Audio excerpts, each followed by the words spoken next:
जय श्री कृष्णा। आप सभी का स्वागत है भक्ति ज्ञान चैनल की भाद्रपद मास विशेष कथा श्रृंखला में, जहां हम आपको लेकर चलते हैं हमारे वैदिक पौराणिक ग्रंथों के अद्भुत और दुर्लभ प्रसंगों की ओर। यदि आपने अभी तक चैनल को सब्सक्राइब नहीं किया तो तुरंत इसे कीजिए, ताकि हमारी दिव्य कथा यात्रा का कोई भी अध्याय आपसे छूट न जाए।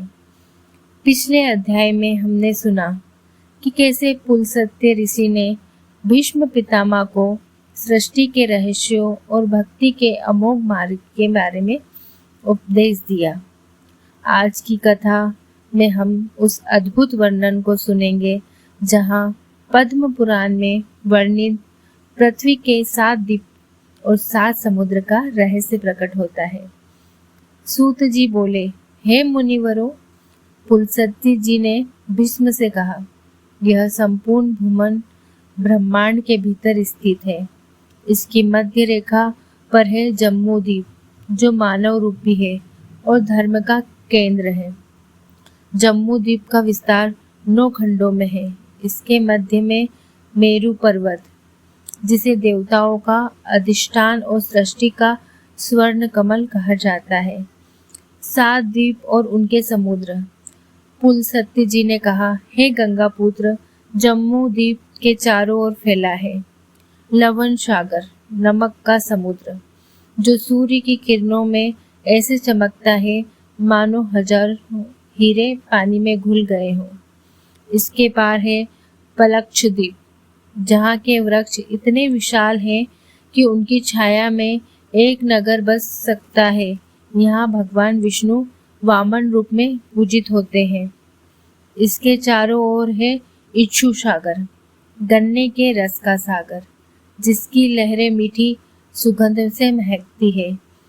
इक्षु सागर के पार है शाल्मली द्वीप, जो सुगंधित रेशमी वृक्षों से आच्छादित है।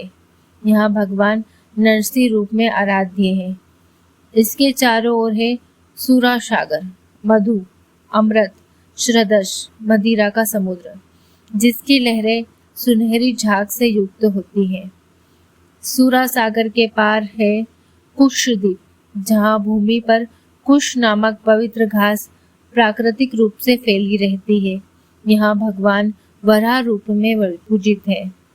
इसके चारों ओर घृत सागर, शुद्ध गाय के घी का समुद्र, जिसकी सतह पर चमकती सुनहरी परतें तैरती रहती है। घृत सागर के पार है कोच द्वीप, जो विशाल पर्वतों और मोतियों से सजे तटों से घिरा हुआ है। यहाँ भगवान त्रिविक्रम के रूप में पूजित हैं। इसके चारों ओर है दुग्ध सागर, दूध का समुद्र, जहाँ की लहरों का शुभ रंग चंद्रमा को भी फीका कर दे।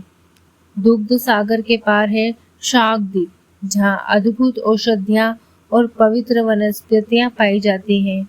यहाँ भगवान श्री कृष्ण के रूप में पूजित हैं।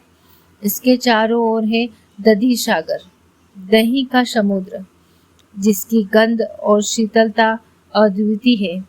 सबसे बाहरी सीमा पर है स्वादु जल का महासागर, जो संपूर्ण पृथ्वी को घेर कर ब्रह्मांड के अन्य लोकों से जोड़ता है। यह सुनकर भीष्म पितामह चकित हो गए और बोले, हे महर्षि, यह तो अद्भुत है।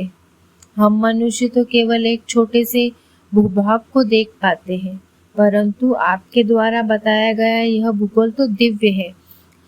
पुलस्त्य जी ने कहा, हे गंगा पुत्र, यह सब भगवान विष्णु की लीला शक्ति का प्रकट रूप है। जो व्यक्ति भाद्रपद मास में इन लोगों का स्मरण और श्रवण करता है, उसके पाप वैसे ही नष्ट हो जाते हैं जैसे सूर्य के उदय से अंधकार।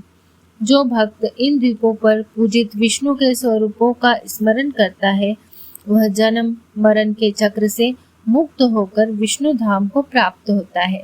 इसके आगे पुलस्त्य जी ने यह भी कहा, हे भीष्म, यह वर्णन केवल भौगोलिक रहस्य नहीं, बल्कि एक आध्यात्मिक संकेत है। प्रत्येक द्वीप मनुष्य के जीवन के एक गुण का प्रतीक है। लवण सागर संयम का, इक्षु सागर मधुरता का, घृत सागर त्याग का और दधि सागर संतोष का प्रतीक है। जब तक मनुष्य इन गुणों को अपने जीवन में नहीं लाता, वह सच्चे अर्थ में विष्णु पद को प्राप्त नहीं कर सकता। प्रिय श्रोताओं, इस प्रकार पुलसत्य जी ने भीष्म को लोकदीप और समुद्रों का अद्भुत रहस्य सुनाया। लेकिन कथा यहीं समाप्त नहीं होती, क्योंकि अगले अध्याय में हम सुनेंगे भाद्रपद मास में किए जाने वाले विशेष व्रत और पूजा का अद्भुत फल, जिससे न केवल जीवन में सुख समृद्धि आती है, बल्कि आत्मा भी परम शांति को प्राप्त करती है। तो जुड़े रहिए भक्ति ज्ञान के साथ। चैनल को सब्सक्राइब करें, घंटी दबाएं और इस कथा को अपने परिवार और मित्रों के साथ साझा करें। जय श्री कृष्णा।